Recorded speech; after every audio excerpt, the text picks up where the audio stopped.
if you follow your lineage, and you follow your practice, and you follow your school of Buddhism, and you don't want to go to another one, you don't want to do another one, because you have plenty to learn in your own school, because you have plenty to learn from your own tradition, because one life is not even enough to learn what you have in your own tradition, and your tradition has everything in the other, has everything complete from A to Z for enlightenment.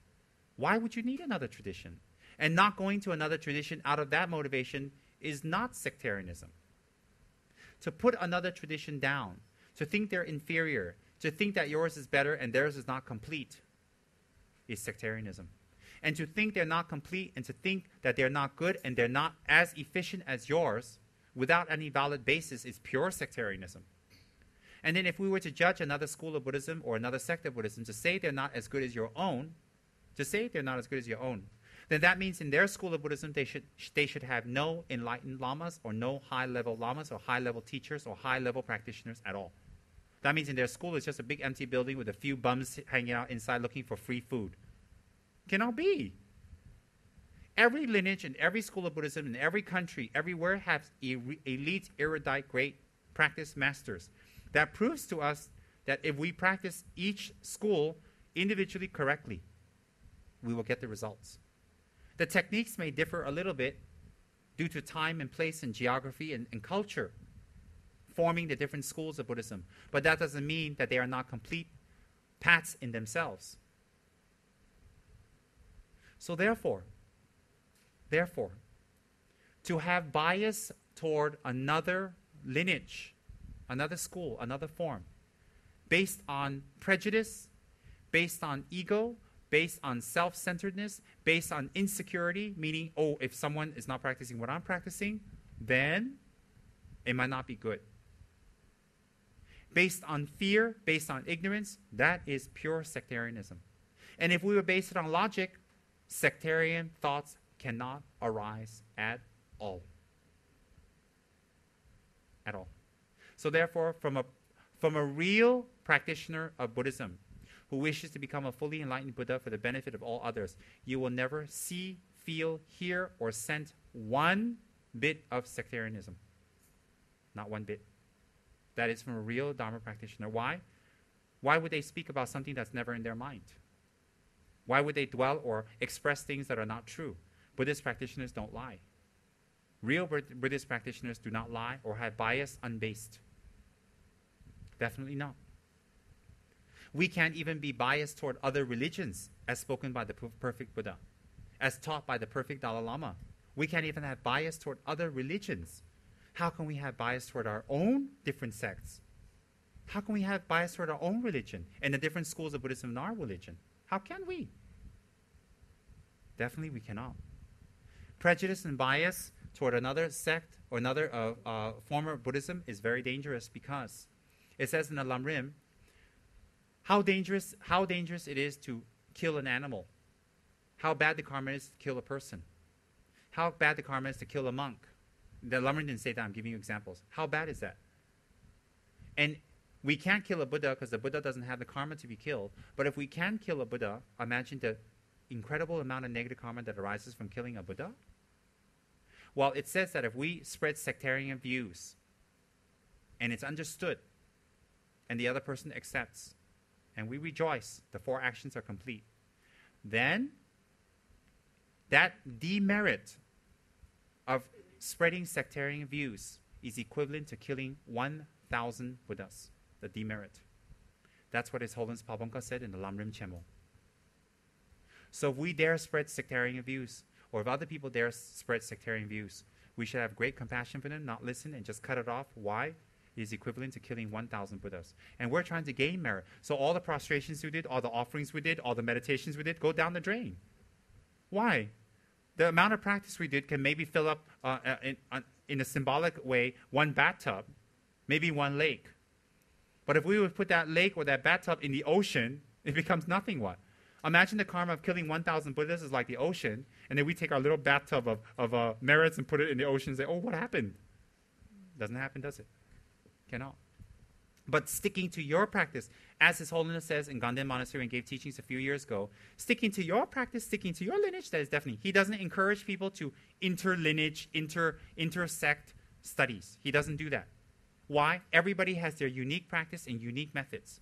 His Holiness does that because there's a difference. He's a leader of all. He needs to understand all. We're not a leader of all.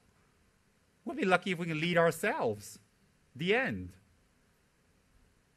So, to find your lineage and stick to your lineage and be respectful of other lineages, encourage people to their own lineage, is not sectarianism. It is the correct way to practice. Never say negative things about other lineages. The karmic effects is very damaging. Why?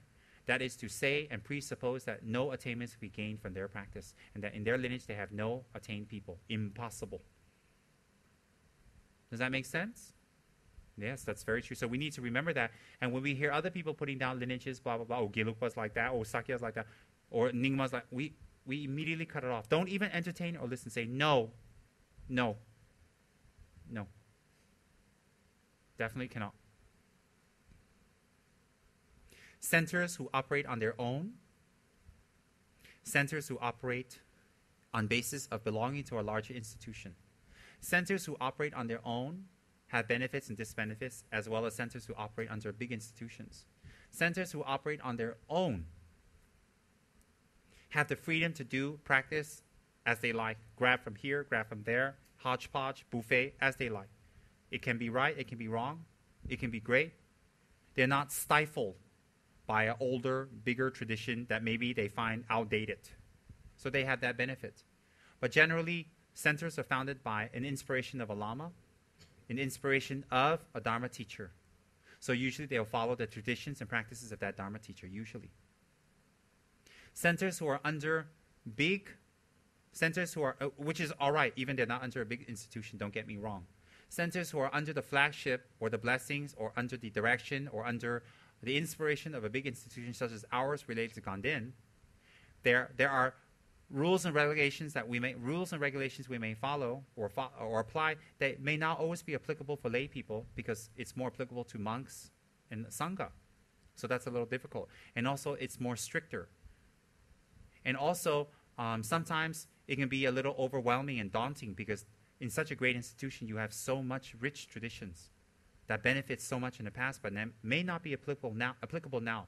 But at the same time, having said that, the benefit is that if we follow the traditions, we extract something from there, and we follow it, we have full confidence we're on the right path, we're in the right way, we're going the right direction. We have full confidence.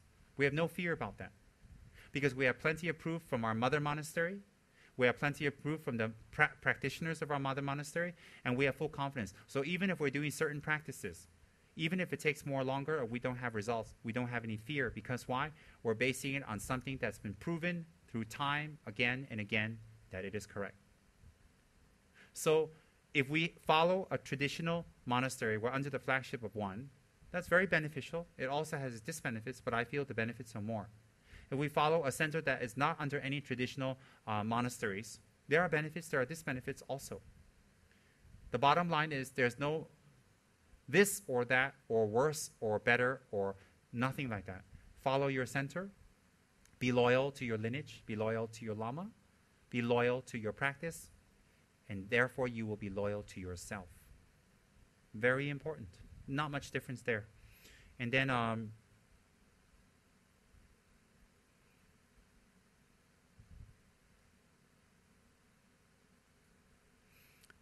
members, our committee members, all of them, should also set up a very efficient communication system.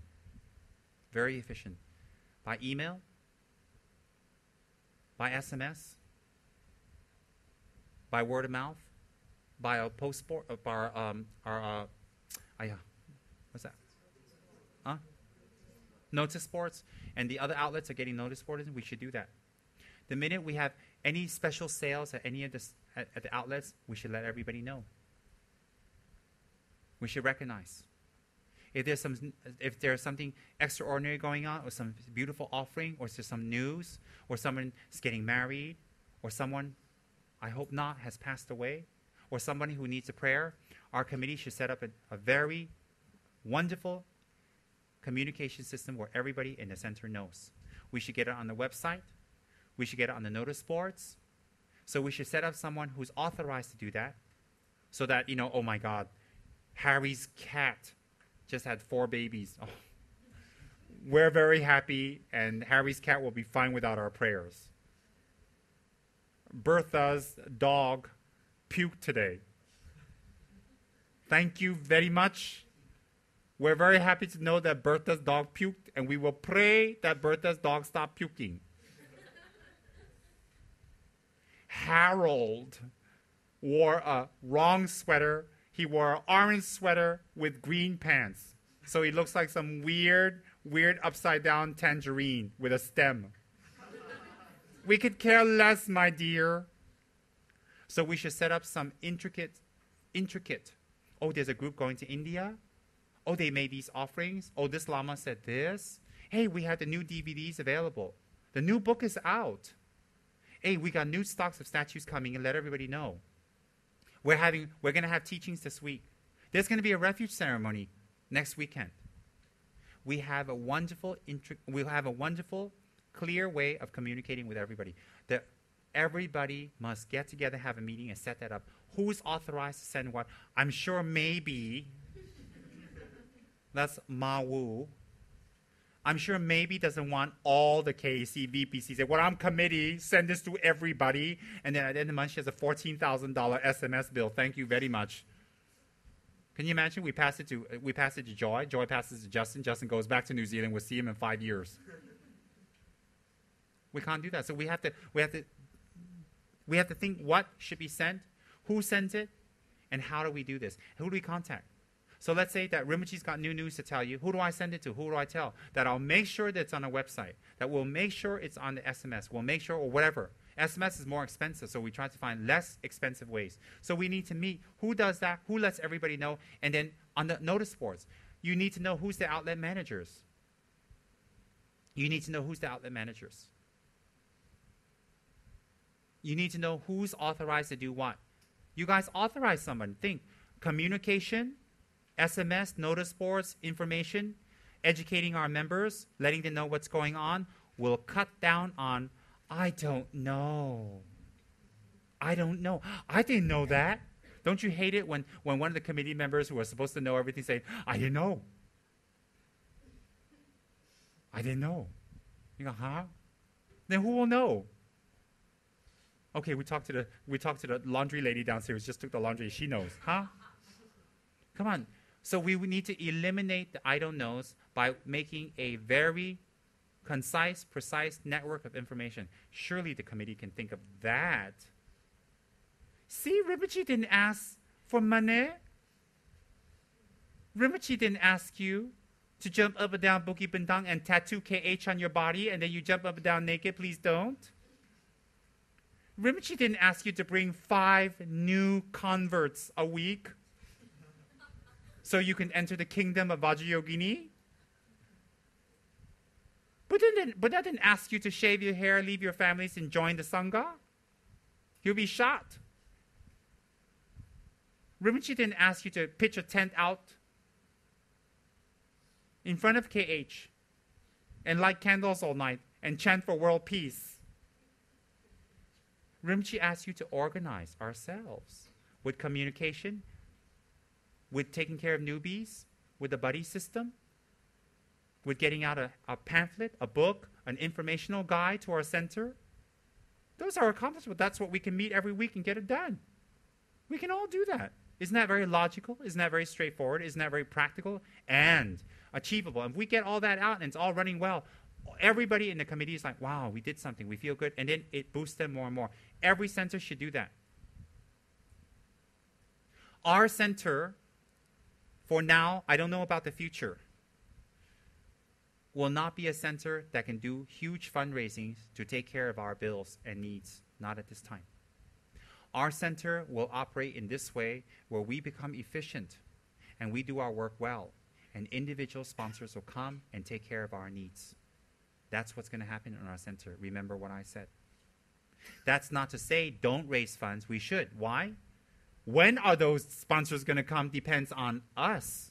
So we sit around saying, oh, well, Rinpoche says that if we do anything, it's not going to work. We got to wait for big sponsors.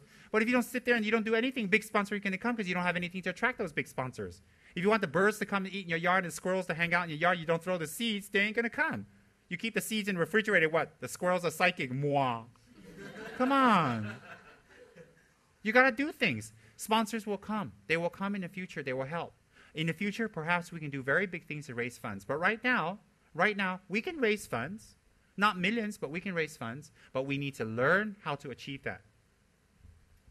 But let's get organized one step at a time. Let's get our communication system going with each other. Let's get information dispersed with each other. Let's take care of newbies, and more will come from the outlets, more will come from our word of mouth, and more will come. The more I teach, the more will come. The place will be packed and filled where people will stand up.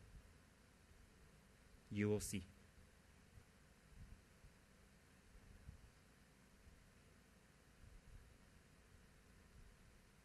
There will be very big crowds. Get ready for those. They're dependent on us. And once we advertise and we really get ourselves out there, when we are organized, the floodgates will be open. You're going to have to buy your tickets and book them ahead a few weeks. No more, can I come to the teaching, Rinpoche? Rinpoche, I can't make it during the night. I can make it during the day. Rinpoche, I can't make it during the day because I got to water my vegetables. I can only come at night. Rinpoche, I can come from, 4:45 to 5:56. And I have to leave by 5:56, the latest by 5:57. Rinpoche, I have commitments, you know. I got a hole in my socks and I gotta sew it. Oh, that's your commitment? Yes. I promised myself, so I have to keep my promise to myself because I promised to keep promises to myself. Oh, wow. Oh. Rinpoche, I don't feel so well. Can I go home? But you just got here 10 minutes ago. I know, but I can get the CD from Sing Piao. The minute you leave, Sing Piao, no CDs for it. Rinpoche, but I have to be at home to eat dinner. It's a tradition of my family and their family and their family going back to the Cro-Magnon days. Even when we were cave people 3,000 years ago, we ate together. Oh, but Rinpoche Chaya just goes having a sound. All types of tired, lame excuses. But Rinpoche, I've been working the whole day and I'm tired. Very tired. Rinpoche, does the teachings have to be so long? Rinpoche, I have to get home by 9 p.m. because I was very bad before and I got pregnant 46 times. So my father's a little apprehensive that I might be, making a slight mistake again.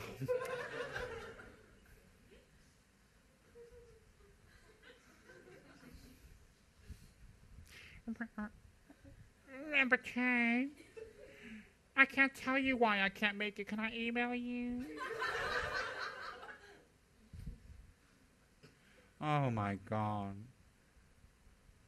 All types of lame excuses I've heard, and all types of weird expressions and faces. All types. And they all look so poor me and innocent and so valid. Like, Rinpoche. And then some of them are very respectful. Rinpoche la. And I'm like, uh-oh. Get ready for a new one.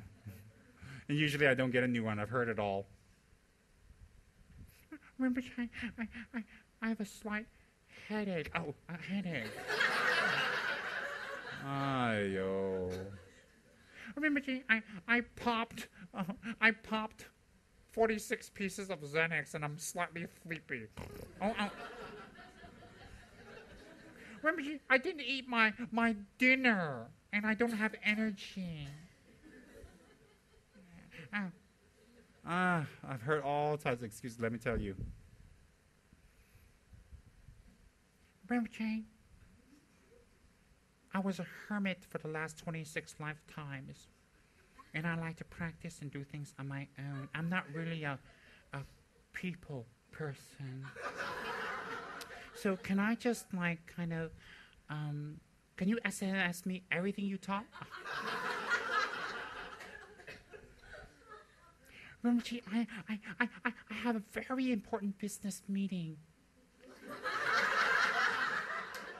And I can make it for your teachings, but you know what? The second day, the second shift, and maybe the third day, the first shift, because I have a very, very important business meeting. And if I attend that business meeting, Rinpoche, I will be a Buddha. I will be rich. And then I can sponsor your center and you don't ever have to raise funds anymore, Rinpoche. Yeah, right. Oh, boy, have I heard it through the years. Oh, I've heard it. But Rinpoche, my kid's crying at home. They need milk. I gotta breastfeed them. All right, Robert, go home. Oh, I tell you, all kinds of lame excuses. No. Remember, my name is Rinpoche, not idiot. Rinpoche. Keep telling yourself that. I'm talking to a Rinpoche. I'm talking to it could be a song. I'm talking to a Rinpoche. Do-do-do-do-do. You know what I mean? It can be a song. Like the I Don't Know song. Don't you guys like that? A cappella? So, we've come to the end of our little Dharma session tonight. My stomach is grumbling away. My what's that called? Reflux is coming up again, but never mind. And I've covered a lot of material. We've got succession. And we have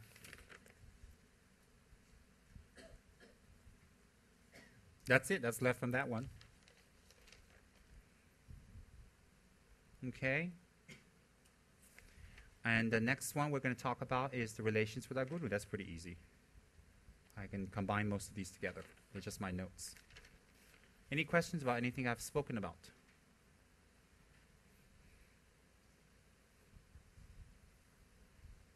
I'm not the one giving you dirty looks. Don't you love it when it's like 4 a.m. in the morning, you've been having a whole night session and you've had 4 hours of sleep, and then people who are ladies of luxury raise their hand, can I ask a question? And the whole Dharma crowd is like, and then JP set up an incredible communication system, and it's already working, and he sends it out to everybody in the room. Get her in the parking lot. Send. And everybody looks, and then she's like, can I ask another question? Make sure you get rid of her. Send. Yes, dearie.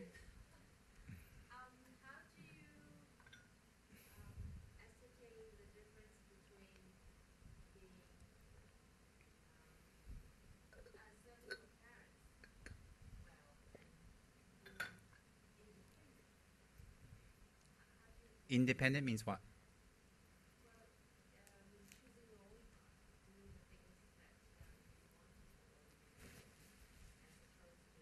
Well, we usually come to that kind of differentiation when we're 18.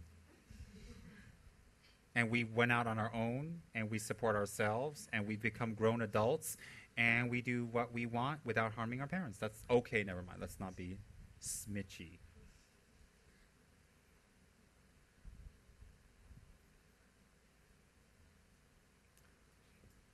Do you want to help your parents on a relative level or ultimate level? Do you want to help your parents for one lifetime or many lifetimes? Do you want to repay their kindness once or permanently? That's the question you have to ask yourself. That's one. Second thing is, irrelevant of what other people think of us, Dharma practice definitely benefits us and people all around us. And for doing Dharma practice, which is supreme and benefiting ourselves and others, we have to make some concessions. We have to make some concessions. If we don't make some concessions, or we don't make our lives in such a way where we can do our things and what we want to do, then we're forever dependent on our parent. And is that serving our parents? Is that serving our parents? So I'm going to touch on a very sensitive issue, which is, in the East, a lot of people, if they're not married or they're single, male or female, they live with their parents even until they're 50. Well, if you want to live with your parents and you want your parents to support you and you work for them, or you get a salary and you draw from them, you have to follow the rules that they set out. So you're not going to have any chance to practice. You're not going to have any chance to do anything you like and they don't like. That's the fact of life. So how do you make a differentiation? So if you want to live with your parents, or if you're dependent on their income and help, you're not bad. But suddenly if you find something big and fabulous and wonderful and you know it's great and it's going to change everything, and they don't like it, that's the end of that story, right? So what do you suggest? Do you suggest a Lama to tell you, hey, move out. Hey, go against your parents. Hey, get your own job. Hey, become independent. Hey, become independent and make your own money your own way so that you can do what you want. Ultimately, the only way that people can hold us is emotional or financial. Emotional, financial, ultimately. That's the way people can hold us. Anybody. If we depend on them financially, we're going to have to, in a job, we have to kowtow to our boss and what they like. Whether we like it or not, because we need the paycheck. Emotionally, if someone's been very kind to us, we have to forfeit some things that we like and adopt some things we don't like in order to pay them back emotionally. So it puts myself and everybody in a very difficult bind. Because in Asia, this is for everybody out there, there's a big phenomenon of parents saying, you owe me, you got to take care of me, and you need to be filial. And that's very strong. That's good. That's good. But that leaves very little freedom for the kids, and sometimes kids are stuck forever. In the West, there's the totally opposite feeling, totally opposite, where disrespect is prevalent, and not taking care of older people and parents is prevalent, and that's also very bad. Why? You're totally thinking about yourself. This side, you can't think about yourself at all. That's samsara, isn't it? Either way, you lose. There's no balance. So if you're in the East, you suffer if you're an independent person. If you're in the West and you're a dependent person, you suffer. There's no way to win. That's samsara. There's no good or bad. There's no better or worse. But we need to check. If we want to do something, for example, if we want to do Dharma practice, we have to check our parents. We have to check our situation. We have to check where we're coming from. And how committed we are, we will find a way. We will find a way to do it. But if you're going to be dependent on your parents for anything, it makes it very difficult, doesn't it? Then what can I advise? What can I say? What can I do? It's going to be up to you.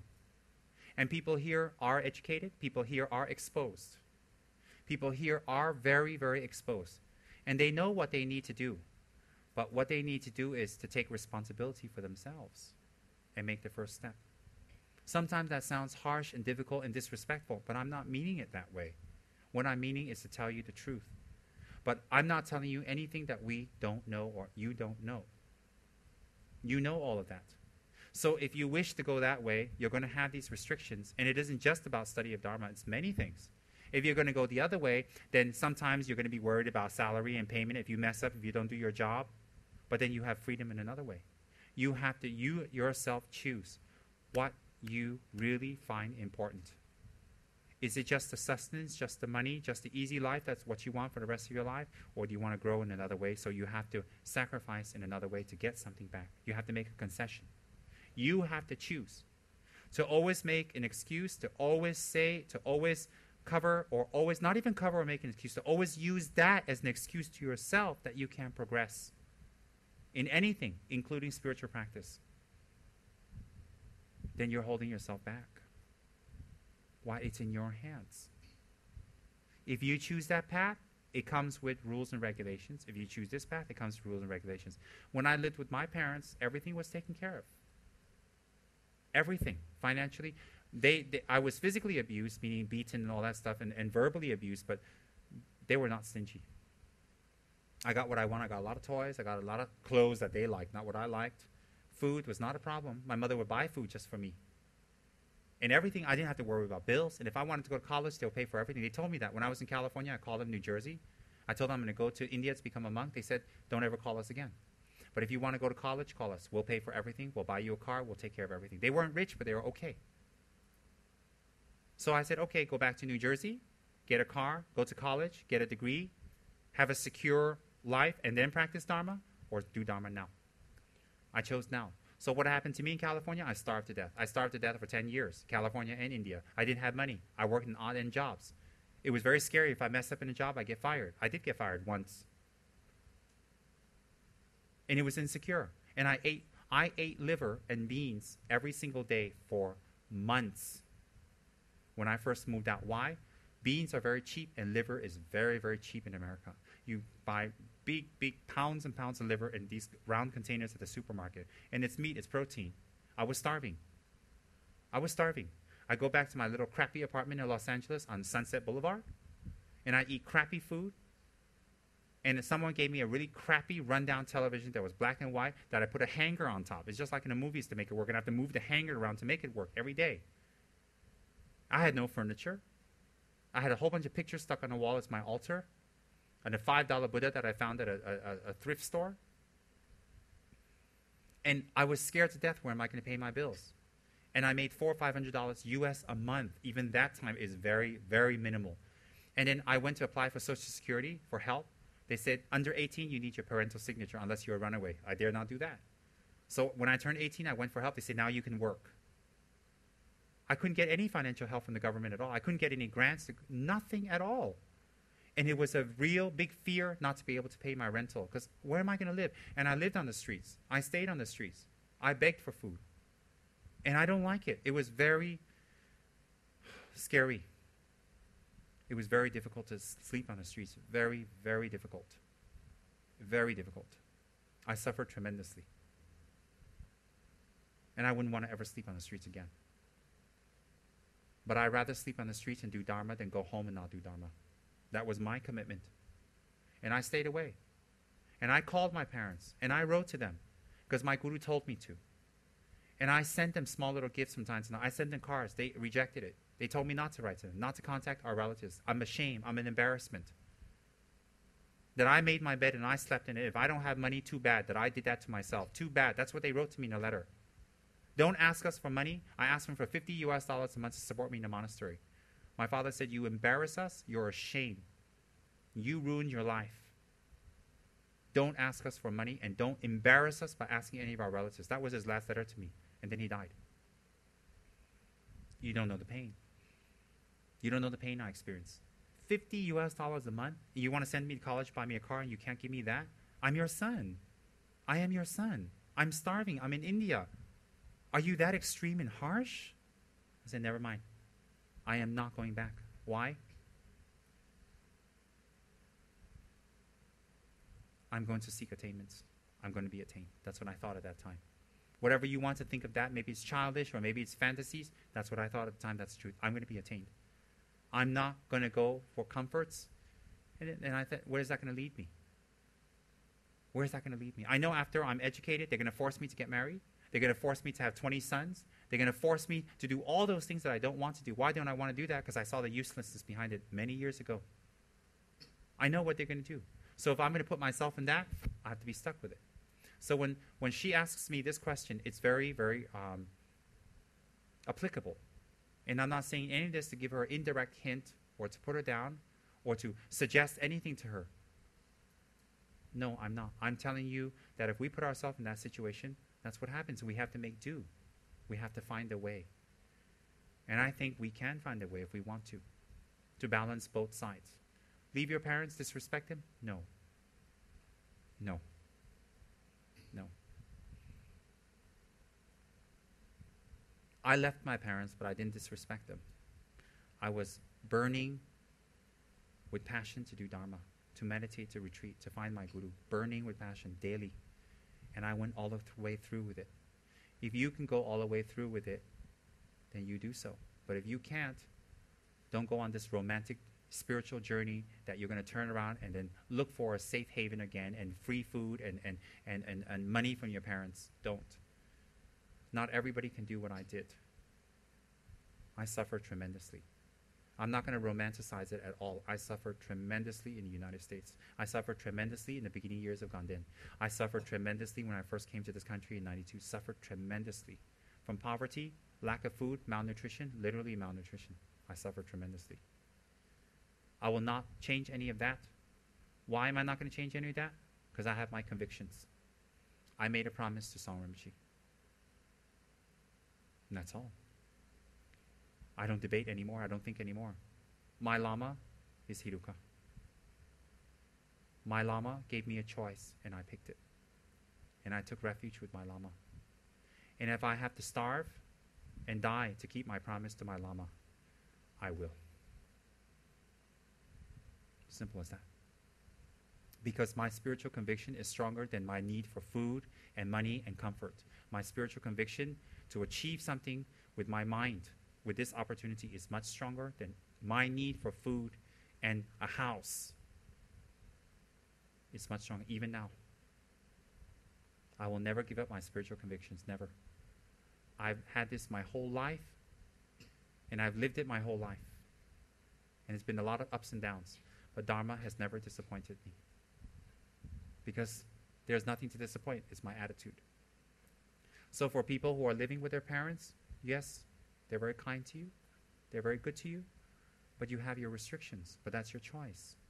Those who are not living with their parents, you have your restrictions, you have your difficulties, and you have made a choice. With both of those, we have to work with it. But by all means, I recommend everybody here and always to respect your parents and not to hurt them purposely. Sometimes they make hurt for themselves because they are people too, they make mistakes, but you don't do it intentionally. And to help them on an ultimate level, to help your parents on an ultimate level, is to gain spiritual attainments, like the Buddha went back to teach the Dharma to his mother and his father. That's the real way. To make offerings for your parents, to do meditations, to hold your vows, to be committed, to do work in a Dharma center, because that's what the phenomenon in this country is, Dharma centers. To do practices and meditations and dedicate it to our parents, it has value. So if we want to help them on a relative level, be with them, eat with them, hee hee ha ha, hang around with them, gongsi fa chai, that's on a relative level. If we want to help them on an ultimate level, we practice Dharma, we practice it all the way, and we gain attainments. And then we will help them on a relative way and an ultimate way. Why? Once they see our attainments and how different we are, they will change. So we help them on a relative level and an ultimate level. That is the truth. It's a little hard to listen to, but it's the truth. We have to make our choice. And sometimes if we're stuck in a certain decision we have made, then for the time being, we have to work with it. We have to work with it. That's very important. But commitment is an important thing. Commitment to yourself first, meaning to achieve something more. Now is the time. I went through tremendous difficulties for my commitment. Tremendous. I have only told you the tip of the iceberg of all that I've gone through as a child. And the thing that for many days as a child, after I ran away, I would be in my apartment alone in Los Angeles, very depressed, very sad, and scared. I can tell you the pervasive feeling was fear, because I had no financial support. I was thrown out suddenly. And if something went wrong, I don't know what to do. I even contemplated prostitution at one time. I did. Why? A lot of people ask me to provide those services and they'll give me money, big money. I was asked a few times. I did not. Why did I do not? Because I'm holier than thou? Because I'm a reformed evangelist Buddhist? No. I didn't want to lose control. You see, if I left my parents to do Dharma practice, if I'm under someone to do that kind of thing, I lose control of what I'm going to do anyways. What's the difference? For me, I have no attachment to my body, whatever. When I die, it's going to be a corpse. But I got so desperate at one time, I contemplated prostitution because I have two male prostitute friends one is a very nice person. and very kind person who went the wrong way. And he's educated. He makes a lot of money, but because he got hooked on alcohol and drugs, he lost his job. And he's so talented. He's so kind. When he's not on drugs and he's not drinking alcohol, he's a very good-looking guy. He's got a wonderful girlfriend. He's got wonderful friends. He's got a wonderful education. But when he drank, he lost his job. He lost his friends. He lost his girlfriend. He lost everything. And to make money quickly, to survive, he would have to prostitute. I forgot how I met him, actually. And he used to give me his clothes because I didn't have money to buy clothes. I didn't have money to buy clothes. He would give me his clothes. We were pretty much the same size because he was quite tall, too. And I remember wearing his sweaters and some of his clothes and stuff. And before I left LA, he started coming to Dharma Center. I introduced him to Geshe-la. I was so happy because he was a good friend. But that's life in America. That's life for a 15, 16-year-old, 17-year-old boy when you can't get good jobs, when you don't have parental help, when you want to do your Dharma practice. What else can you do? You get caught by the police, you get sent to juvenile detention, which is a small kid's jail until you're 18. I don't want to go to juvie. I know what happens in juvie every night. They rape young boys. They told me, a lot of street kids told me, don't go to juvie. They tell you. When I heard that, I said, no way, no thank you. No thank you. I suffered tremendously as a child. But let me tell you one thing. It was for the Dharma. It was for spiritual practice. It wasn't to hurt my parents. It wasn't to get back. It wasn't to prove a point. I just wanted to receive initiation. I wanted to do my sadhana. I wanted to be in a cave somewhere in America so badly to do my meditation practice. I wanted that so bad. I didn't want anything else. And I went through it, and I suffered for it. I wish it could have been different, but I would never have changed my spiritual convictions. Never. Even if you turn time back, I would never change my spiritual convictions. Because now that I'm this age, 20 years later, what is there? If I had done business, if I had a family, or if I had done all those things, where am I going to be now?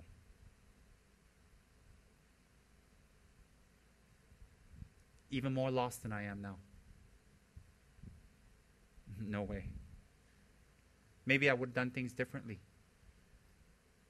But I did my best.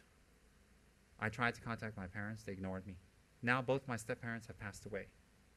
And I found out my stepmother, although she denied me because I became a monk, had kept my picture as a monk in her wallet. They found out when she died.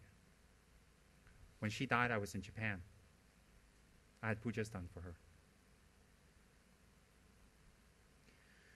Oh, it's very painful. Because she says I hurt her. But I didn't mean it that way. I just couldn't do what she wanted me to do. I didn't want to hurt her. I didn't want to leave her. But I had to pursue my spiritual pursuits. I had to. I would have killed myself if I didn't. And I tried. I tried twice to commit suicide because I couldn't practice Dharma. But what's the point? I prayed to Manjushri, closed the curtains, and popped those pills. They knocked me out, and somehow, I don't know, I woke up again. But I'd rather die than not practice Dharma. What else is there? What else is there? There's nothing. So I did that. When I ask people to practice Dharma, it's from my heart. I'm not the golden child. Nobody put some gold robes on me, took me to the monastery and put a wooden spoon and golden yak in my mouth to eat. I suffered, let me tell you. I went through what every runaway American child goes through on those highways and those streets. And one day I'll tell you more. It is frightening. Rinpoches can be scared too. You stick a gun in a Rinpoche's face, he'll be scared. He doesn't want to lose his precious human body to practice the Dharma. And if you pull the trigger suddenly, will he be able to meditate and eject himself in time, or they shoot him before he can? I mean, there's a lot of fears. I'm scared. Starvation, loneliness, rejection was very big. And Los Angeles is a very big city for a little innocent Rinpoche like me. I didn't stay innocent long, though. I bucked up. I was beaten. I was slapped and beaten in the streets for just being in the wrong place.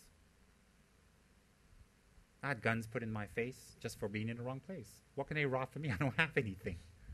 And I even had these guys come up to me in big coats and glasses and hats, and they open up, what do you want to buy? And everything's hanging there.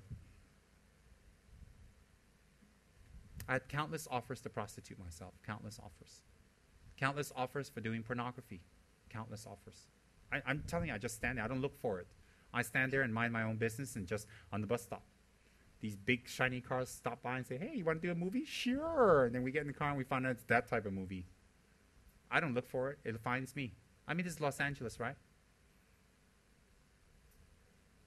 It sounds glamorous and fun. It should be made into a movie or book. It's kind of neat. But the golden child, before he was polished gold, this is when they first took him out of the dirt. Wouldn't it be an interesting movie? It would be.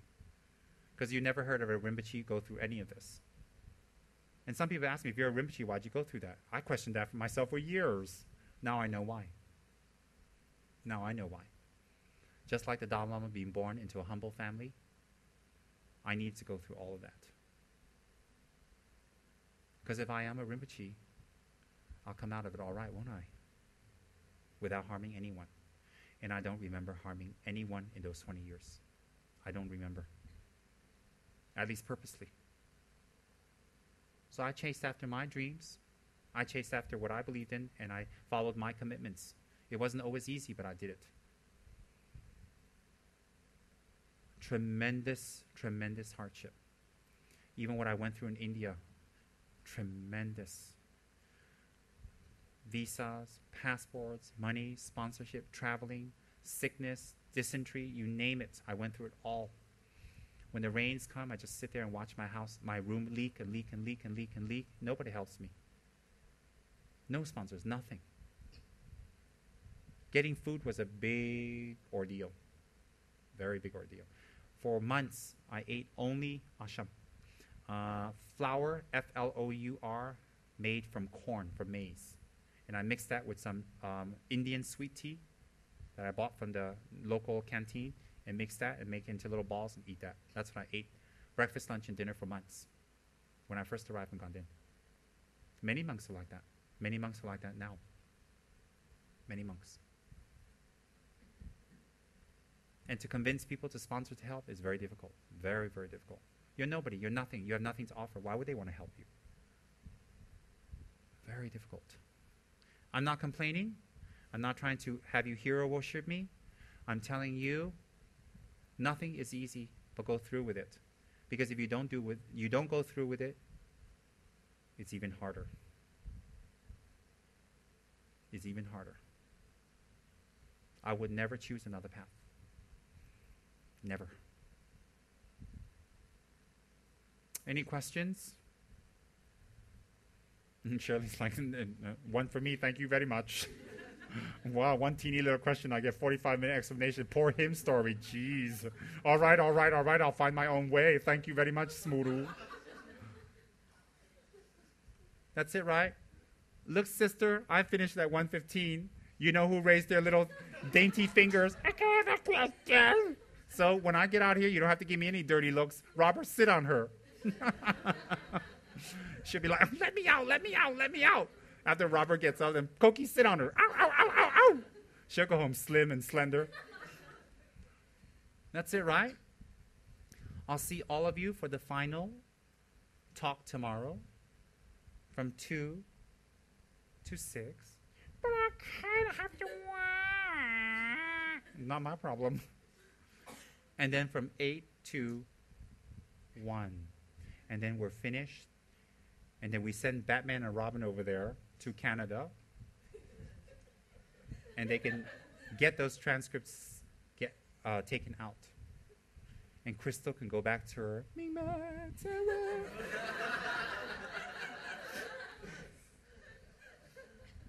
that's right. And Ben can go back to working on the website.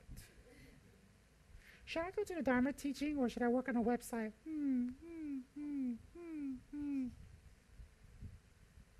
Is your hair really curly or you permed it?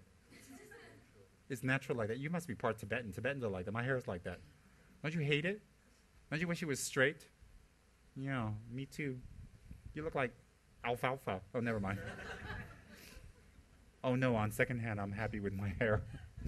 Very happy.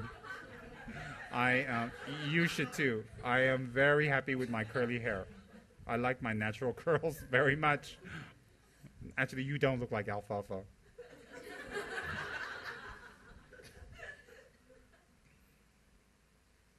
My dedication tonight is, when can I cash my check from the president? You send me a nasty little SMS. Could you not announce it to everybody? I can't let my whole family know and the world know. I already told everybody. They already know. You joined the cult. Welcome. Can I have all your money now? Thank you. We've got to delete that from the recording. Lucky Singpiao's on my payroll.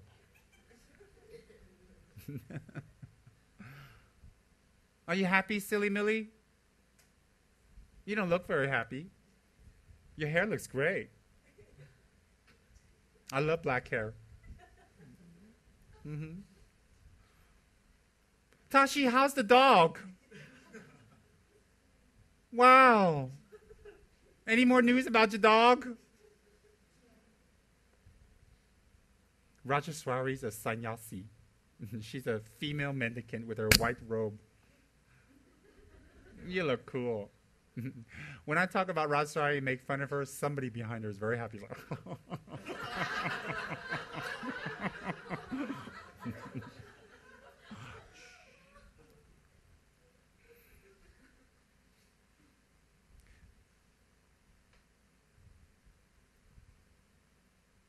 Shin's in serious thought. She's like, her computer, like mine, is setting up what she's going to talk about at the next meeting. And JP's like, And Kenny's like, do I have to do anything?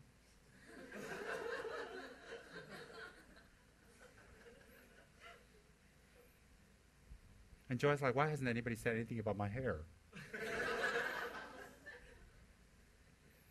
And Andy's like, thank God I came back from Switzerland in time. I was running up and down the hills, and yodeling and playing the sound of music. Thank God I came back to Malaysia. That's right. Paul's like, oh, please finish. I'm not well. I'm sick. I got the flu. Please, please, please, please shut up so we can go home. Please, please. Oh, please, Medicine Buddha, if you exist, tell him to shut up. Oh, please. Please.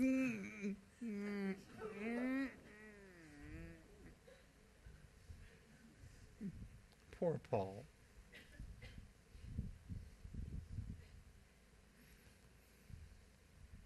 Now, who else can we pick on?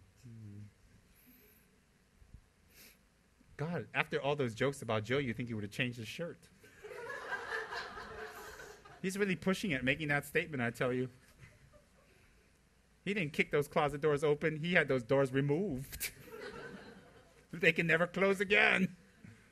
Can you imagine anybody going out there and buying a shirt like that for themselves? Jeez. I would never pick out a shirt like that and give it someone to wear. Never. Oh, God, I wouldn't hate anybody that much.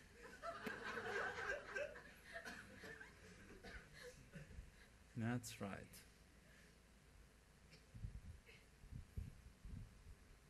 No. That's good. Now we'll do a dedication. I'll see you guys tomorrow. Remember, I finished at 1:15. It isn't my fault. So don't be giving me dirty little looks. Sachin's like, oh no, you wait. Sachin's going to tell her friends in SS2 to snatch her purse. Hey, look, I know they're about to take her shit. Wait, I'll help you. I know somebody else has got more money than me. Can you imagine Xiao Chen? Anyways, the rule of the thumb here is never walk around SS2 with Xiao Chen, ever. Ever. Don't ever walk around with her. She walks down to SS2 like this with her bag, I tell you. Come and get it. And if that doesn't work, she comes out at the ATM. 1, 2, 3, 4, 5, 6, 7, 7,000. Anybody? Yoo-hoo. And then when they grab her purse, she's like, get away, get away, get away, get away. And sometimes her kung fu tactics don't work, so she got to drive down to Malacca. Dr. Xiao, I was snatched purse. What an interesting person Xiao Chen is. Look at her. Everything about her screams, get me. Look at her. Everything. Get me. Rob me. Hurt me. disturbing. Look at her. Her whole look, she's... London's wearing off. You're freezing. We'll sit on the floor over here, dearie. There's a chair over here in front of Mr. Jivan. Oh. Won't want to sit there unless Uncle Lai's there, huh? Don't want to be disloyal, huh? We understand.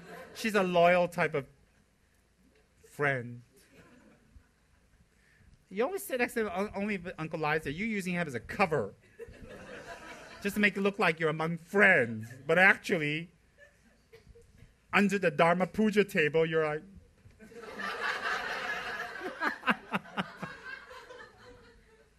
Daso Jine.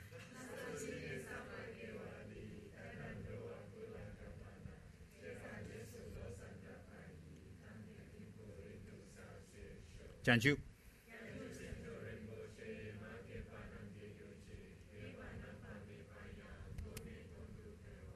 Tony.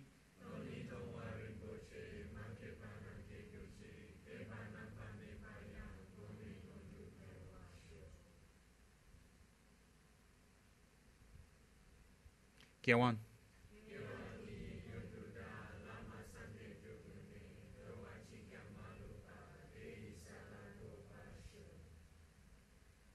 Chuijabo.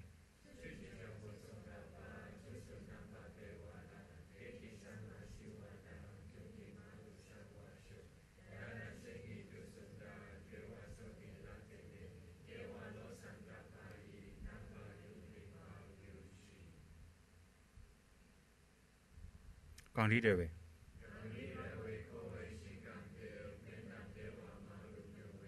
Chen is in one dancing kelso yi shabe si du pa du ten ju ji.